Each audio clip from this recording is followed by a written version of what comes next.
संध्या का समय था जब राजपुर राज्य के सेनापति मंगल सेन, प्रधानमंत्री बास बहादुर और राजकीय कोष के खजांची कुबेर दत्त ने एक साथ राजपुर के राजा पद्मावत के कक्ष में प्रवेश किया और बोले, महाराज, क्या हम लोग अंदर आ सकते हैं? आइए आइए आइए, आज आप तीनों एक साथ, क्या माजरा है?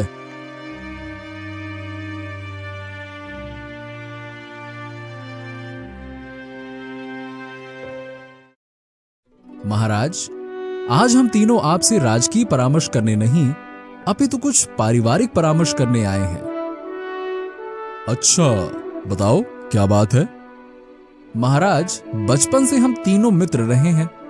इस आपसी रिश्ते को हम तीनों पारिवारिक संबंधों में परिवर्तित करना चाहते हैं, ताकि हमारे बाद भी हमारी आने वाली पीढ़ी में आपस में संबंध बना रहे। प्रधानमंत्री जी, हम आपकी बात का मतलब समझे नहीं। महाराज, आप 3 युवा पुत्रों के पिता हैं और हम तीनों एक एक युवा पुत्री के पिता हैं। हम अपनी पुत्रियों का विवाह आपके पुत्रों के साथ करना चाहते हैं। ओ तो ये बात है। महाराज प्रसन्न होते हुए उन तीनों से बोले, मुझे आप तीनों का यह प्रस्ताव स्वीकार है।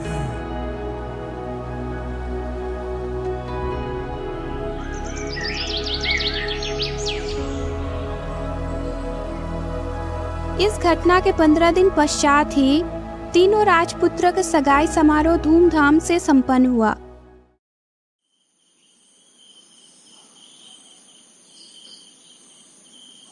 उसी रात को प्रधानमंत्री, सेनापति और खजांची में गुप्त मंत्रणा हुई। हमारी योजना के अनुसार तीनों राजपुत्रों के साथ हमारी पुत्रियों की सगाई तो आसानी से संपन्न हो गई। अतः अब हमें अपनी योजना के दूसरे चरण को शीघ्र ही पूरा कर लेना चाहिए। आप बिल्कुल ठीक कह रहे खजांची जी, शुभ काम में देरी नहीं करनी चाहिए।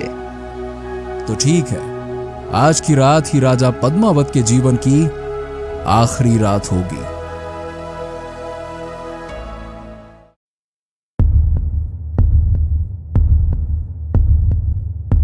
हरी, यदि तुम मेरा काम कर दो तो मैं तुम्हें मुंह मांगी दौलत दूंगा। बोलो। क्या सच में?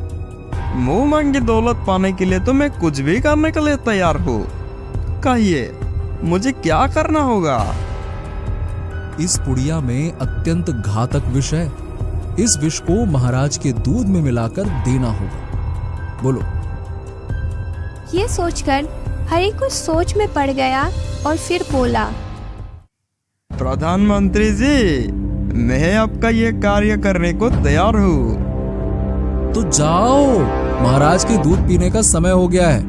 उन्हें विष वाला दूध देना है ना? जाओ जाओ जाओ जाओ।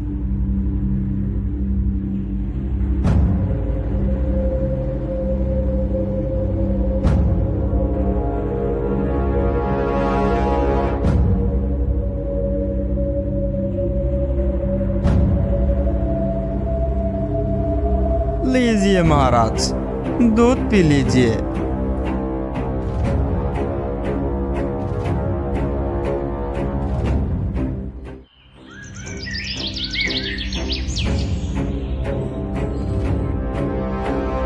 सुबह होने पर जब दास दासी उसके कक्ष में आई और शीघ्र पद्मावत के मृत्यु का समाचार सारे राजपुर में आग की तरह फैल गया। ये समाचार सुनकर इधर प्रधानमंत्री खजांची और सेनापति खुशी से झूम रहे थे। अब पद्मावत मर गया। अब हमारी योजना बिना किसी विघ्न के पूरी हो जाएगी।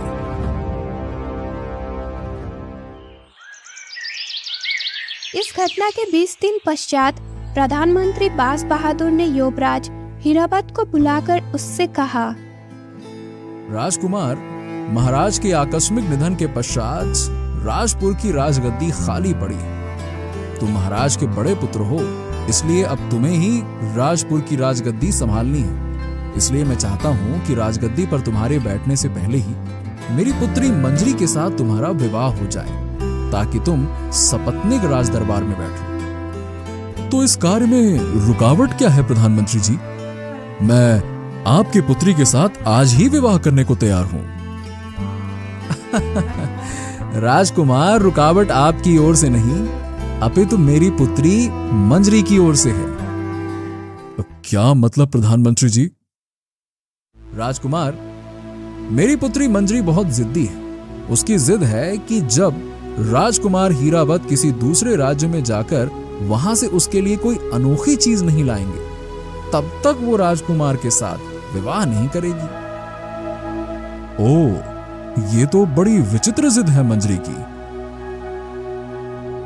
फिर कुछ सोचकर उसने प्रधानमंत्री से कहा, ठीक है प्रधानमंत्री जी, अब मैं मंजरी की जिद को पूरी करने के पश्चात ही उसके साथ विवाह करूंगा। प्रधानमंत्री जी, मैं आज ही दूसरे राज्य के लिए राजपुर से प्रस्थान कर दूंगा। राजकुमार, मैं आपसे एक और विनती करना चाहता हूं। हाँ, कहिए प्रधानमंत्री जी। राजकुमार, तुम अपने राज्य से पहली बार दूर किसी दूसरे राज्य में जाओगे, इसलिए आप अपने साथ अपने छोटे भाइयों जय रावत और नीलावत को भी लेते जाओ। 1 से 2 और 2 से 3 भले होते हैं। हाँ, कह तो आप ठीक रहे हैं प्रधानमंत्री जी। आपका कहना मानकर मैं जय रावत और नीलावत को भी साथ लेते जाऊंगा। धन्यवाद। मुझे इस बात की खुशी है राजकुमार कि आपने मेरा सुझाव मान लिया। उसी दिन हीरावत, जयरावत और नीलावत राजपुर से दूसरे राज्य जाने लगे। वे अभी प्रस्थान करने ही वाले थे कि युवराज रुकिए। फिर प्रधानमंत्री, सेनापति और खजांची अपने अपने हाथों में पकड़ी संदूक तीनों राजकुमारों को देते हुए बोले, राजकुमारों, तुम तीनों परदेश जा रहे हो। यहाँ से चलकर ना जाने तुम्हें कहाँ भोजन मिले। हमारी पुत्रियों ने तुम्हारे लिए लड्डू बनाए हैं, लो इन्हें रख लो। राह में भूख लगने पर इन्हें खा लेना। राजकुमार होते हुए हम आपसे एक बात कहना चाहेंगे। हम शीघ्र ही स्वदेश वापस लौट आएंगे, तब तक आप तीनों को राजपुर का राजकाज संभालना होगा। आप फिक्र न करिए राजकुमार, आपकी अनुपस्थिति में हम तीनों राजपुर का पूरा ध्यान रखेंगे।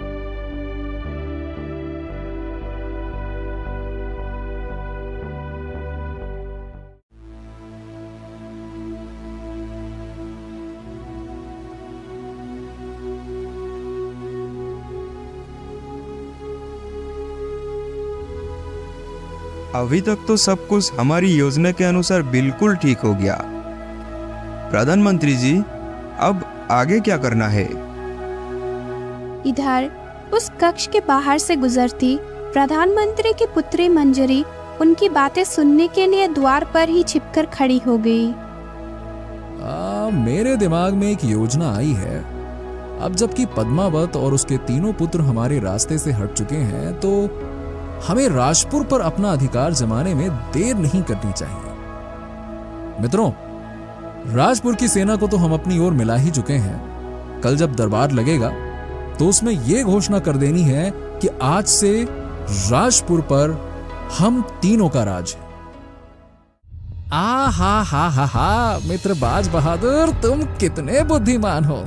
इसलिए हम प्रारंभ से ही तुम्हारी बताई योजना पर चल रहे हैं। तुम कितने सफाई से राजा पद्मावत को मरवाकर कितनी चालाकी से उनके तीनों पुत्रों को राजपुर से बाहर भिजवा दिया। तुम्हारे ही सुझाव पर अपनी पुत्रियों का नाम लेकर हमने तीनों भाइयों को विष मिले लड्डू दे दिए। वाह वाह वाह वाह वाह, जिन्हें खाकर तीनों राजकुमार निश्चय ही मर जाएंगे। हमें तो भाई तुम्हारी बुद्धिमानी पर गर्व है मित्र। बहुत बढ़िया, उत्तम, अति उत्तम। उनकी बातें सुनकर कक्ष के बाहर खड़ी मंजरी के तो पांव तले जमीन ही खिसक गई। वो सोचने लगी, इन तीनों ने तो बड़ा ही घिनौना कुचक्र रचा है। मैं अपने भाभी पति हीरावत पर अपने दोनों देवर का बाल भी बांका नहीं होने दूंगी, चाहे इसके लिए मुझे कुछ भी क्यों ना करना पड़े। उसने उसी समय अपने कक्ष में पहुंचकर अपनी एक दासी को बुलाया और कहा, तुम इसी समय सेनापति जी की लड़की सुदाक्षी और खजांची की लड़की धनलक्ष्मी को बुला लाओ। उनसे कहना मैं इसी समय एक अत्यंत महत्वपूर्ण विषय के बारे में उनसे सलाह मशवरा करना चाहती हूँ।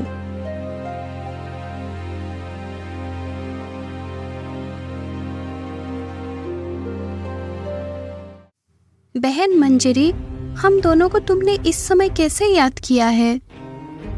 मंजरी ने सारी बात विस्तार पूर्वक उन्हें बता दी। सारी बात जानकर सुदाक्षी और धनलक्ष्मी हक्का बक्का रह गई। ओ, हमारे पिताओं ने हमारे भावी पतियों के खिलाफ कैसा खूनी षड्यंत्र रचा है। देखो, राजकुमार हीरावत अपने दोनों भाइयों के साथ राज्यों से अभी ज्यादा दूर नहीं गए होंगे। हमें इसी समय उनके पास पहुंचकर उन्हें विष मिले लड्डुओं के बारे में बता देना चाहिए, ताकि उन तीनों की जान बच सके। कह तो तुम ठीक ही रही हो बहन मंजरी। बस उसी समय तीनों युवतियां बिना किसी को कुछ बताए घोड़े पर सवार होकर राजपुर से चल पड़ी।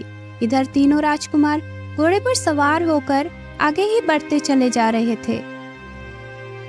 हाँ भैया, हम काफी थक चुके हैं, चलो थोड़ी देर रुककर विश्राम कर लेते हैं। और वे तीनों पेड़ के नीचे विश्राम करने लगे। उधर इन तीनों राजकुमारों की खोज में मंजरी, सुदाक्षी और लक्ष्मी भी राजपुर से काफी दूर निकल आई थी। कितने दूर आ गए हैं हम तीनों राजपुर से, लेकिन अभी तक राजकुमारों का कहीं आता पता नहीं है। कहाँ चले गए वे तीनों?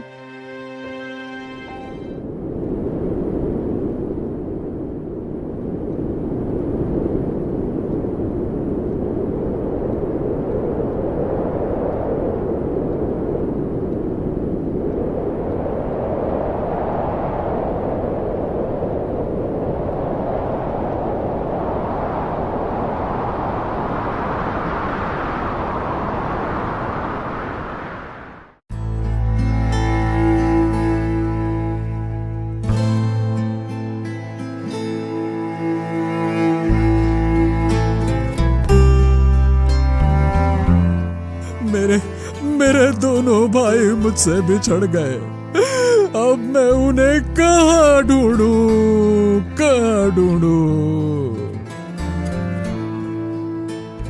फिर जयरावत और नीलावत की खोज में वो कई दिन बिना रुके, बिना कुछ खाए पिए चलता रहा। चलते चलते वे वन से निकल पास के राज्य केसा नगर में पहुंच गया। बहुत खोज करने पर भी जयरावत और नीलावत का कोई आता पता नहीं मिला। तभी वहाँ एक मुनादी करने वाला आ पहुंचा और बोलने लगा, सुनो सुनो नगर के लोगों, राजा का एक हाथी पागल हो गया है। वह कई दिन से कुशानगर में उत्पात मचा रहा है। महाराज का कहना है कि जो आदमी उस हाथी को मारेगा उसे वे आधा राजपाट दे देंगे।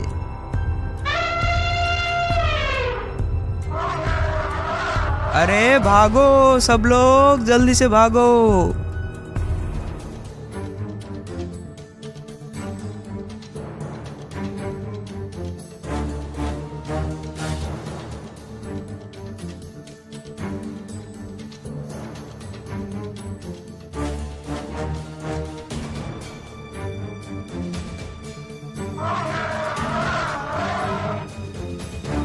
ये क्या?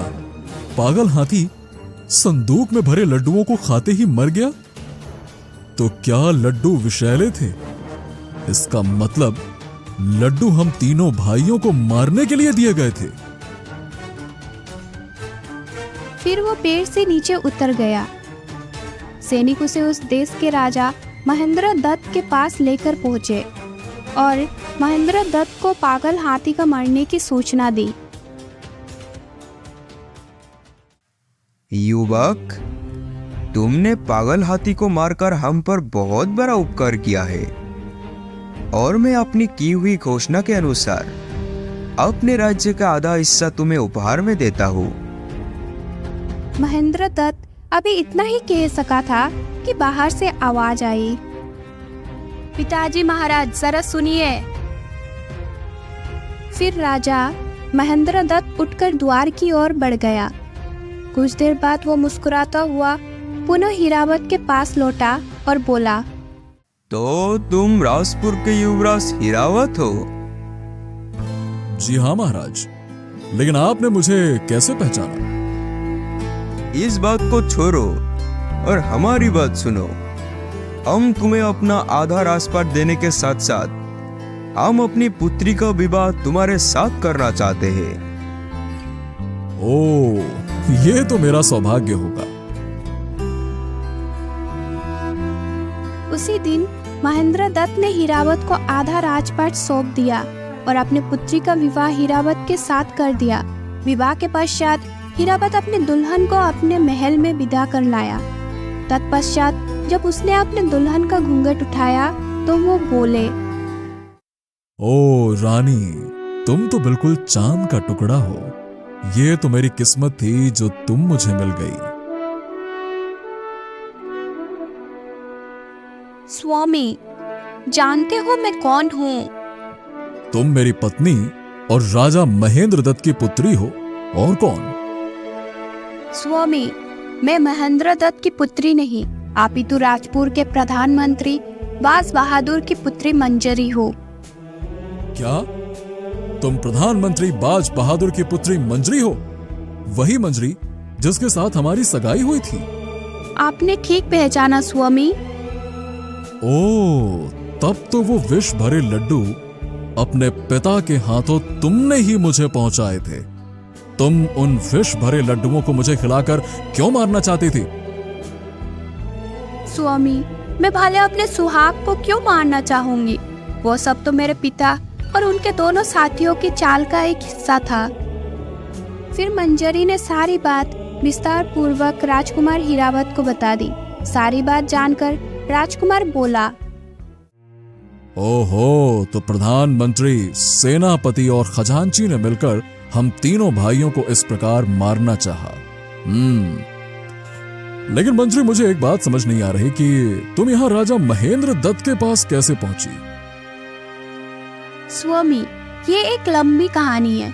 आपकी और आपके दोनों भाइयों की खोज में मैं जब सुदाक्षी और धनलक्ष्मी के साथ वन में पहुंची तो तेज आंधी में सुदाक्षी और धनलक्ष्मी से बिछड़ गई और घोड़े से गिरकर बेहोश हो गई। जब होश में आई तो मैं कुशानगर के राजमहल में थी। हुआ यूं कि वन में भ्रमण करते हुए राजा महेंद्रदत्त की दृष्टि मुझ पर पड़ी। वे मुझे उठाकर अपने महल में ले आए। राजा महेंद्रदत्त क्योंकि निसंतान थे, इसीलिए उन्होंने मुझे अपनी पुत्री बना लिया। उस दिन पागल हाथी को मारकर जब तुम सैनिकों के साथ राजा महेंद्रदत्त के पास पहुंचे थे तो मैं कक्ष के बाहर खड़ी तुम्हें देख रही थी। मैंने तुम्हें देखते ही पहचान लिया था, इसीलिए मैंने आवाज देकर राजा महेंद्रदत्त को कक्ष से बाहर बुलाकर उनसे कहा कि मैं तुम्हारे साथ विवाह करना चाहती हूँ। ओह, तो तुम्हारे कहने पर ही राजा महेंद्रदत्त को पता चला होगा कि मैं राजपुर का युवराज हीरावत हूँ, है ना? हाँ स्वामी, मैंने ही उन्हें ये बात बताई थी। इधर होश में आने पर जयरावत भी हीरावत और नीलावत की खोज में निकल पड़ा था।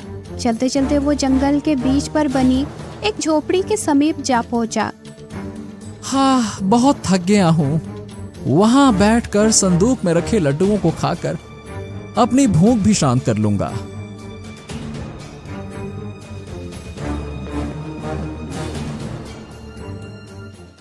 तभी झोपड़ी से सुदाक्षी बाहर निकली। जयरावत को वहां देख वह आश्चर्यचकित रह गई। ये यहाँ कैसे?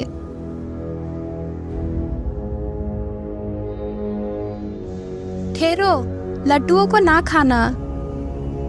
ये सुनकर मुंह की ओर जाता हुआ हाथ जयरावत ने रोक लिया और चौंक कर सुदाक्षी की ओर देखा। क्या बात है, तुमने मुझे इस प्रकार लड्डू खाने से क्यों रोका? इन लड्डुओं को ना खाओ, ये विष से भरा है। क्या? तुम्हें इस बात का कैसे पता? तब उसे सुदाक्षी ने अपने और अपने पिता के षड्यंत्र के बारे में विस्तार पूर्वक बताया। सारी बात जानकर वो बोला, ओ, तो प्रधानमंत्री खजांची और तुम्हारे पिता ने हमें मारने की साजिश रची थी, लेकिन तुम यहां कैसे आई? आंधी में मेरा घोड़ा एक नदी में गिर गया था। तब मैं नदी में बहती हुई आ निकली थी और इस झोपड़ी में रामू नाम का एक बूढ़ा मछुआरा रहता है। उसी ने मुझे नदी में से बाहर निकाला और मुझे बेटी बनाकर अपने पास रख लिया। ओ, हाँ, अब आओ झोपड़ी में चलो, मैं तुम्हारे लिए भोजन का प्रबंध करती हूँ।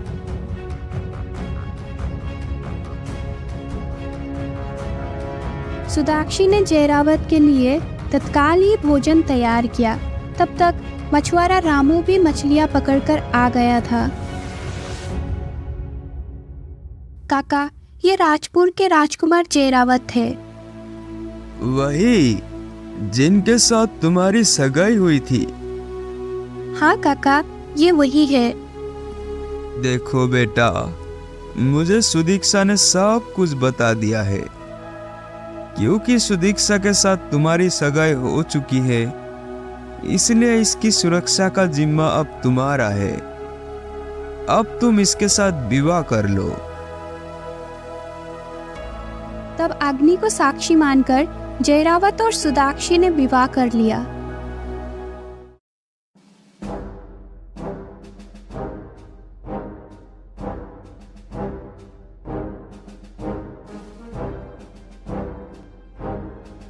ठहरो, कौन हो तुम?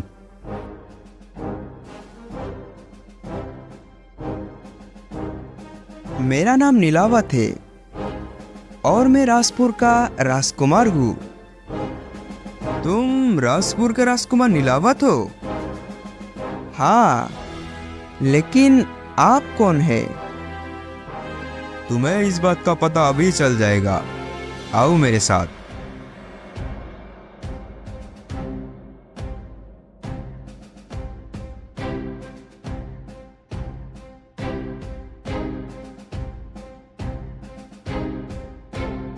देखो धनलक्ष्मी बेटी, मेरे साथ कौन आया है? राजकुमार नीलावत। ये युवती कौन है? ये तो मेरा नाम भी जानती है।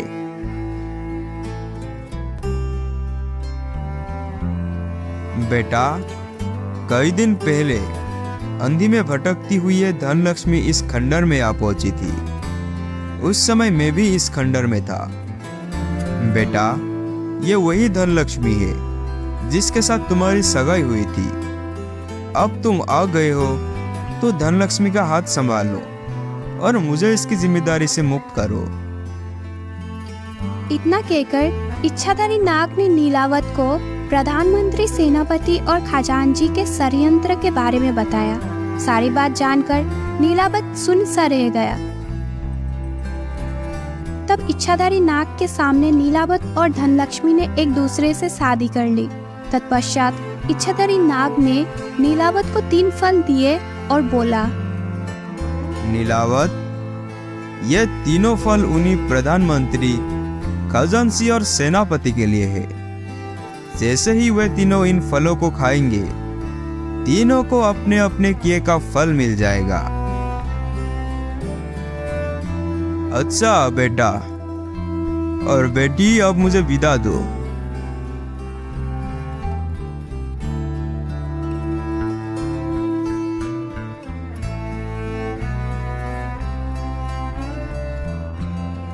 नीलावत और धनलक्ष्मी वहां से राजपुर की ओर चल पड़े। सुदीक्षा, हमें राजपुर चलना चाहिए। वहां जाकर देखें तो सही कि तुम्हारे पिता और उनके साथियों ने राजपुर की क्या दशा की है।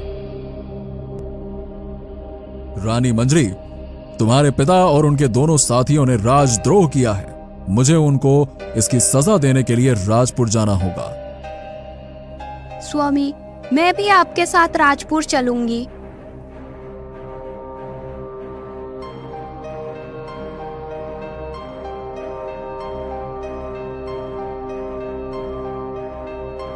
शीघ्र राजपुर की सीमा पर हीरावत, जयरावत और नीलावत की मुलाकात हुई। हे मेरे भगवान, तू बड़ा दयालु है। आज तूने मेरे बिछड़े हुए भाइयों को पुनः मुझसे मिलवा दिया। तेरा लाख लाख शुक्र है। आप तीनों फल मुझे दे दीजिए। अब मैं, मंजरी बहन और सुदाक्षी तीनों एक साथ राजपुर जाएंगे। अब आप लोग यहीं पर रुककर हम तीनों के लौटने की प्रतीक्षा कीजिए। हम आपके अपराधियों को साथ लेकर ही यहाँ लौटेंगे। नीलावत ने तीनों फल उसे दे दिया। धनलक्ष्मी, मंजरी और सुदाक्षी रथ में बैठकर राजपुर की ओर चल पड़ी। सबसे पहले धनलक्ष्मी अपने पिता के पास पहुंची। उसे देखते ही कुबेर दत्त प्रसन्नता से चिल्ला उठा। बेटी, तुम कहाँ चली गई थी? मैंने तुम्हारी खोज कहाँ कहाँ नहीं करवाई। अब तुम कुशलता से तो हो ना बेटा? पिताजी, मैं अपने सहेलियों के साथ वन ब्राह्मण को गई थी। वहाँ पर एक तूफान में फंसकर सखियों से बिछड़ गई थी। कहकर धनलक्ष्मी ने एक मनगढ़ंत कहानी कुबेर दत्त को सुना दी। ओह बेटी, तब तो तुमने बड़ा दुख पाया। पिताजी, वन में मुझे एक नया ही फल देखने को मिला। मैं ये एक फल आपके लिए तोड़कर ले आई हूँ, इसे खा लीजिए। फल खाते ही कुबेर दत्त की नाक लंबी होने लगी। अरे ये क्या? मेरी नाक अचानक से तेजी से बढ़ने लगी। ये क्या है? ये क्या है? पिताजी, ये तुम्हारा पाप उदय हुए है। पल भर में ही कुबेर दत्त की नाक 3 फुट लंबी हो गई। इधर फल खाने से मंगलसेन का भी यही हाल था। हाय मेरी नाक। बेटी सुदीक्षा, मुझे कैसा फल खिलाया है ये तूने? पिताजी, मैंने आपको राजद्रोह का फल खिलाया है। दूसरी ओर बास बहादुर की हालत भी फल खाकर खस्ता हो चुकी थी। मेरी नाक के बोझ से मेरा माथा फटा जा रहा है। ये नाक। पिताजी, आपका माथा नाक के बोझ से नहीं, अपितु पाप के बोझ से फटा जा रहा है। बेटी, मुझे इस विपदा से छुटकारा दिलाओ, नहीं सहा जाता। नहीं, अब आपकी नाक ऐसे ही रहेगी। प्रधानमंत्री, सेनापति और खजांची को राजद्रोह के अद्भुत सजा मिल चुकी थी। तीनों अपने नाक के वजन से दुखी हुए जा रहे थे। तब मंजरी, सुदाक्षी और धनलक्ष्मी अपने अपने पिताओं को लेकर राज्य के सीमा पर पहुंची। जानते हो पिताजी, इस खेमे के अंदर कौन है? इसके अंदर राजपुर के भाभी राजा हीरावत अपने दोनों भाइयों जयरावत और नीलावत के साथ है। ये कैसे हो सकता है? वो तीनों तो कब के विष भरे लड्डू खाकर मर गए होंगे। आप लोगों ने ऐसा ही चाहा था, पर वे तीनों जीवित है और अब आप तीनों की पुत्रियों के पति भी है।